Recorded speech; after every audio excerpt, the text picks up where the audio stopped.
So guys, hello and welcome to another preview. This time it's Stourbridge in the FA Trophy, my birthday game.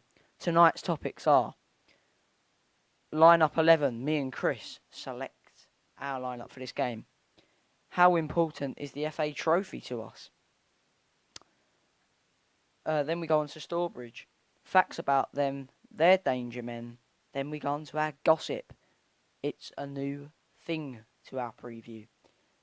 Our gossip columns tonight are Dean Inman's impact since becoming a Blue, and if we had a January transfer window, who would me and Chris bring in? So, guys, tonight we are going to try and live the dream of being Bellerici manager. So, guys, hello and welcome to another preview. This time it's Stourbridge in the FA Trophy, my birthday game. Tonight's topics are lineup 11. Me and Chris select our lineup for this game. How important is the FA Trophy to us? Then we go on to Stourbridge. Facts about them, their danger men. Then we go on to our gossip. It's a new thing to our preview. Our gossip columns tonight are Dean Inman's impact since becoming a Blue, and if we had a January transfer window, who would me and Chris bring in? So, guys, tonight we are going to try and live the dream of being Bellerici manager.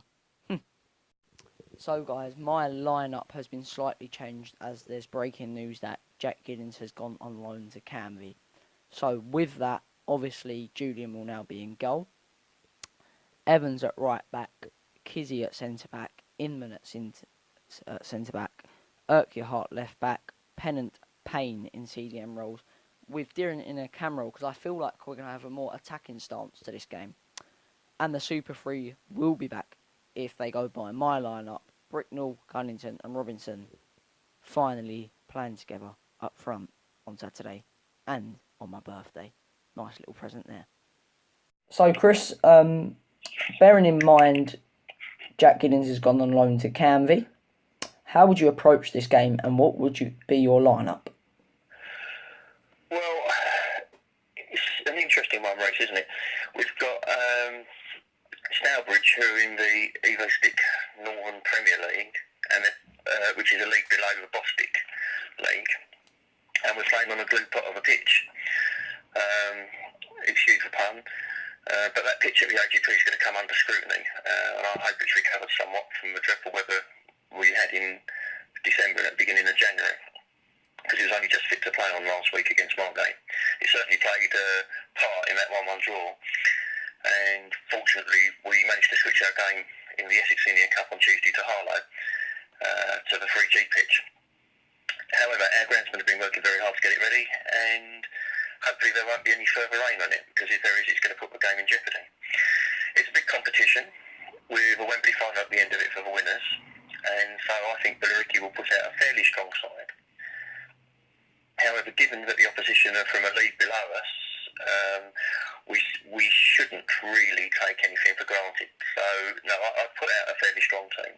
The team Harry picked out for Harlow was perfect, and they performed as a team throughout. The defence was solid, but unfortunately Josh Urquhart was substituted later on, and he went down the tunnel straight away holding his lower back. So I hope it's nothing serious, but on that basis that he may be carrying a knock-off, not put him in my team for this weekend. Also in that match, Jamie O'Hara and Jermaine Pennant looked fit and mean out of the centre of everything, with Jermaine Pennant putting in some fantastic crosses. Sanchez Watt and returning Nicky Wheeler also had good games. Wheeler was out wide and was particularly tricky, but we must remember it was a 3G pitch, and the AGP is going to be muddy, wet, heavy, and it's going to be a different proposition altogether. I've put Big Billy up front because he was as lethal as ever, and I think the heavier pitch will suit him. Whether we feel it's worth risking Jake on that surface after injury is a difficult one for Harry and the boys to ponder. Adam Cunnington played no part on Wednesday. He took a nasty blow to the lower rib cage almost as soon as the second half started on Saturday, but he picked himself up and continued, and of course scored our vital equaliser in the dying seconds. So my team would be, as Jack Giddings has gone on loan to Canterbury, Alan Julian will play in goal.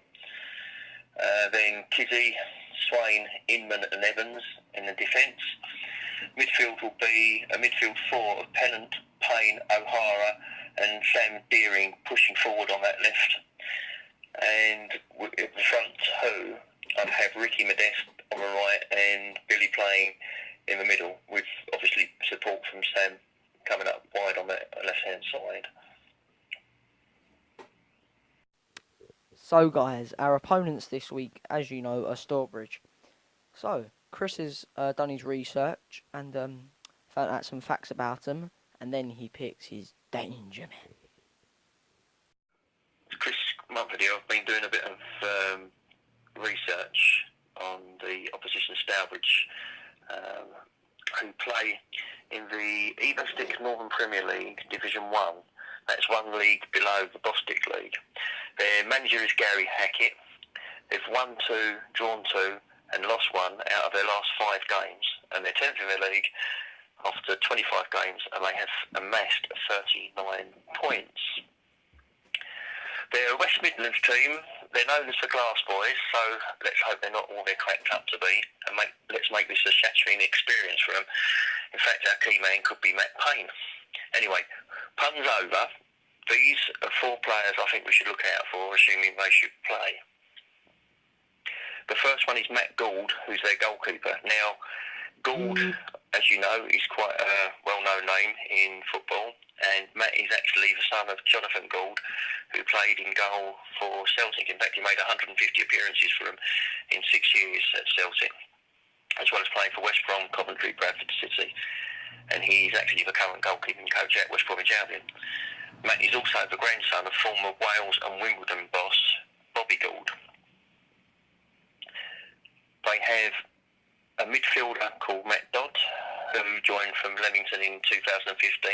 He's a pacey Wolverhampton-born wide midfielder who came from the youth ranks at Sutton Coldfield to become a first-team regular at Coles Lane. Leon Broadhurst, another player who's played for quite a time. In 2013-14, he actually rejoined them for the third spell, and he's reached over 600 appearances in their colours. He scored over 100 goals and notched up loads of assists as well. So somebody with that experience is going to be pretty handy, I would have thought. Finally, Caledon Brown. He's a striker, a strong and athletic, 6'2" wide player. He's a front runner who likes to run with the ball. He can either play on the wing or he can play as a centre forward. He was their top scorer in 2014-15 with 14 goals. However, he missed much that season for injury and work commitments. He began his career at West Bromwich Albion.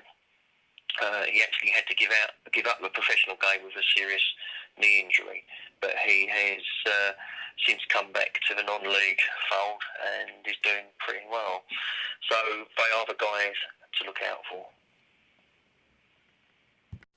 So guys, it's a new section to this channel. It's called the gossip section. So what happens is I select a topic, Chris gives his opinions on them, and there's going to be one topic where it's a debating topic, something me and Chris may not agree on most of the time. And then we have like a little discussion about how important a player's been since coming in, or simply if there was something implemented to the club, like a January transfer window like it is today, what would we do in that window, knowing for 6 months we wouldn't be able to have any other additions. So guys, I hope you enjoy this. Let's get on with the new gossip section. I hope you're excited for this as I am. Let's hear the gossip. So guys, it's time to let our opinions loose on the gossip section. So Chris, how important is the FA Trophy to you? It's pretty important. I'd say very important. I'm one of these people who, when I enter a competition, want to win it. So it doesn't matter how many competitions you're in. I want us to win it, and I think we've got the squad that can now sweep the board, apart from the FA Cup, of course. So yes, to me it's a Wembley final, which is a day out for everybody, as well as a very important match and something we would like to win. Well, my stance on this, Chris, is it's a relatively important competition. My reason for that is, for me, I'd love to see us go to Wembley. I've booked my tickets already for this FA Trophy final. I would absolutely die to see my team there on the 20th of May. However, I think it is too much of a distraction. If you ask me, I would rather win the two lesser cups, put weaker sides out there, then get to just a final. Of course, yeah, we would have a chance of winning that. But for me, a season is undermined by how much you win, not what you win. Chris, do you agree with that? Yes and no. As I said, I like us to win everything we go in for. The Essex Senior Cup is great, but it's what I call the lesser of all the competitions we've entered. The one thing we do have to be careful with is something I was talking about earlier, the state of the pitch, and how many games we're actually going to play on our pitch, because I do think that could cause problems, and we have to prioritise league no matter what. That is the number one thing. We need to get that promotion, and then once we've done that, everything else can fall into place. So, as I said, concentrate on the league, but if we can do well in all the other competitions, then so be it. So, as you know, Barry's my sponsor. He's Blue Watch. I was having a conversation with him on Wednesday night, and he said to me, Chris, he'd rather win the two lesser competitions than just the trophy. Do you agree with him there? Oh yes, obviously because you're winning two trophies, so as opposed to the one. So yeah, I can see where he's coming from, and you know, I do agree on that. But if it was an either or, then yes, I suppose the two trophies would be better than just having one trophy in a different competition. But you got to assess the value of those competitions as well, and the teams we've actually played. So obviously, I say the Essex Senior Cup is a minor competition. We beat Southend. We thrashed Southend in that one. That's big brownie points all round, isn't it? Really. So yeah, it swings and roundabouts. I'm happy whatever cups we win, but we must prioritise on that league. You just mentioned that you find the Essex Senior Cup as a lesser cup. To me, like you said, you're someone that wants to win it. Same opinion here.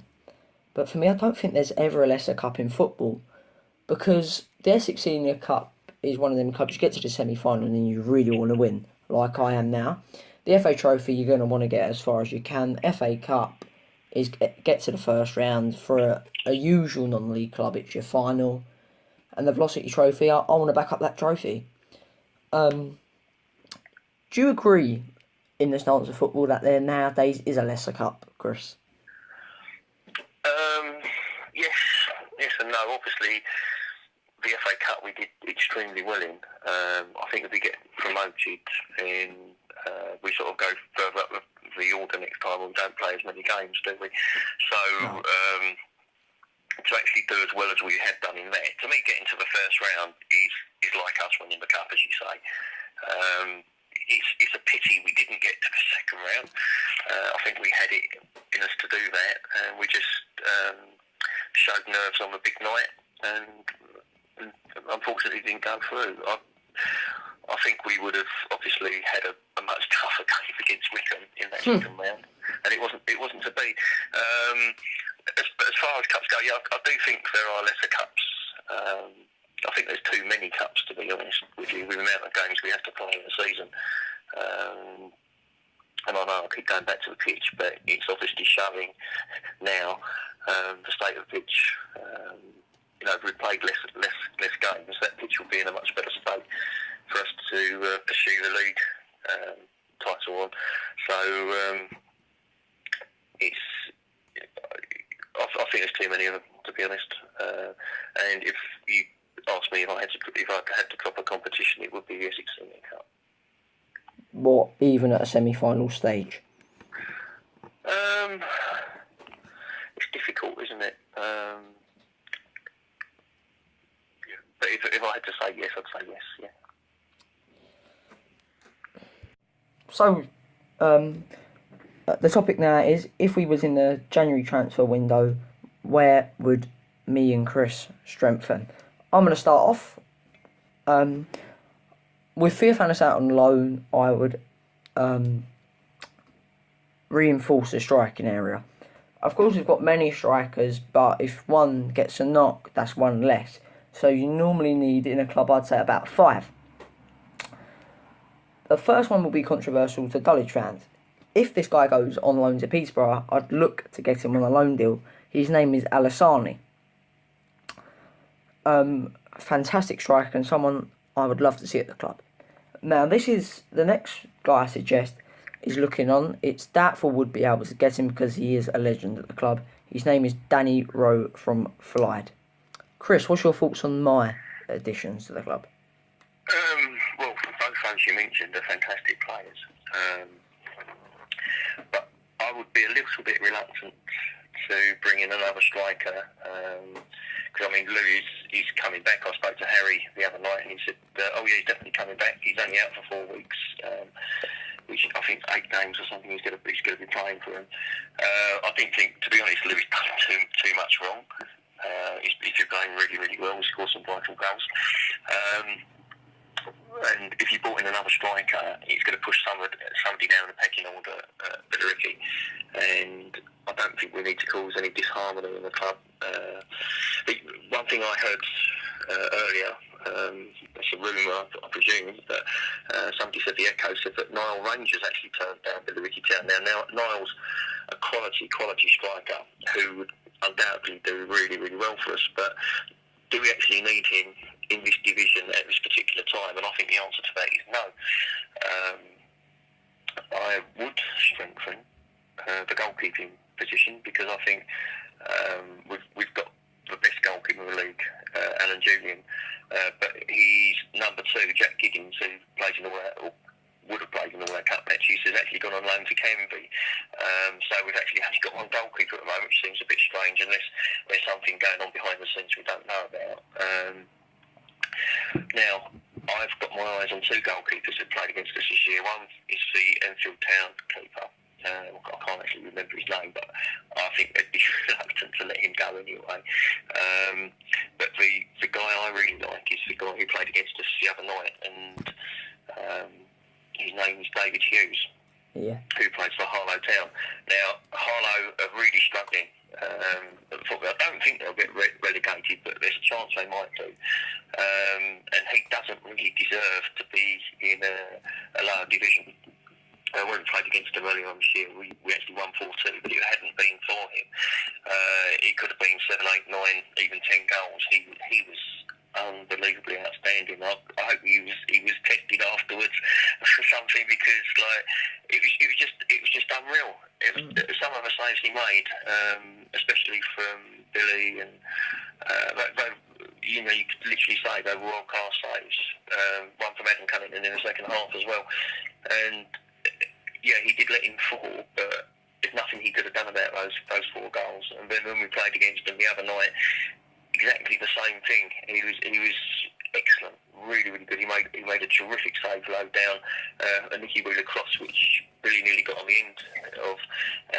That's a 3G pitch, and he gets down on there. It's hard and it's rough, that pitch, but he doesn't care. He's very, very brave. He commands his area, and I think he'd do very well at a club like Billericay. If he would want to be an understudy for a little while, he'd still get the games, he'd still get cup games and things like that, and be in line to take over if, God forbid, Alan should get injured. So that's one position I'd strengthen. The other position would be the left back position. We've got Robbie filling in there at the moment. He's not a natural left back, is he? So I would get in a left back. Somebody like the Margate player, the Margate number 3 last week, he played against us, and he was absolutely outstanding in the air, on the ground. He could tackle hard. He's got a phenomenal leap on him. He actually can play a centre back as well. I spoke to Stephen Watt, who was Margate's manager, and said how much I really admired him actually, this player.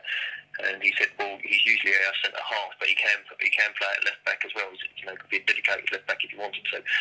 And he's been playing really well all season. So he's versatile, knows the ropes. And if there's a chance we could snatch somebody like him, I think again he'd do really well. If the central midfield came a position that we need to strengthen, I would look at Sammy Moore. Would you like him at the club? Yeah, he's a great player. There's no doubt about that. But we had to think now. We got Matt Payne's come back, and he's with respect to Matt, he's twice the player he was before he left. And I think he can hold down one of those positions. We've got Jamie O'Hara coming back as well. Now, fair enough, Jamie's made a terrific display the other night against Harlow, but it was on a 3G pitch. I'd like to see more what he can do on grass, or mud in our case. And we'll sort of take it a bit further. But at the moment, you've got, Payne, O'Hara, Beering. There's loads of there. You've got Danny Waldron. We've still got Danny Walker to come back. But that's been extended to the end of the season, I gather, that move.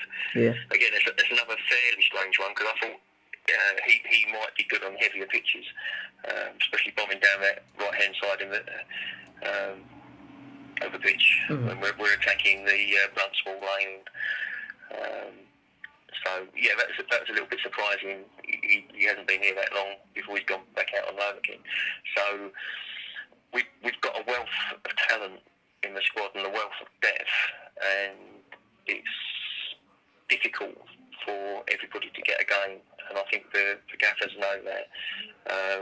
I'd love to see Louis Theophanis come back and do the business, because I think he's a very, very talented player, and we should make more use of him and not play him out of position so much as he has been, because he's sometimes a little bit of a square peg in a round hole, and I'm pretty certain that if we played him in his sort of more natural central position, he'll do really, really well for us. So Chris, that's the end of our preview tonight. Thank you for joining me in doing it. You're welcome. And to the viewers, on Sunday night we'll be recording our Wingate and Finchley preview. That'll be available to you same time, 6 PM on Monday night. Don't miss it. Thanks for joining us on Ricky Fan Zone. From me and Chris, thank you. So Chris, you start off this first. How much of an impact has our new captain, Dean Inman, had since becoming a beautiful blue? Well, Rich, what can you say? He's phenomenal. It's never easy coming in and replacing somebody who's extremely popular at the club, like Joe Ellel was. But Dean's come in here. He's really grabbed the ball by the horns. He's tightened up the defence to a phenomenal. He shows. We were quite slack at the back at times before. There's no disrespect to Conch or anybody else, but Dean's dropped a couple of levels. He's quite an experienced player as well for such a young man, and he's, as I say, he's really tightened that back four up. He's also extremely good in the air. He's scored some pretty valuable goals as well, including one for night at Harlow, which was a terrific header.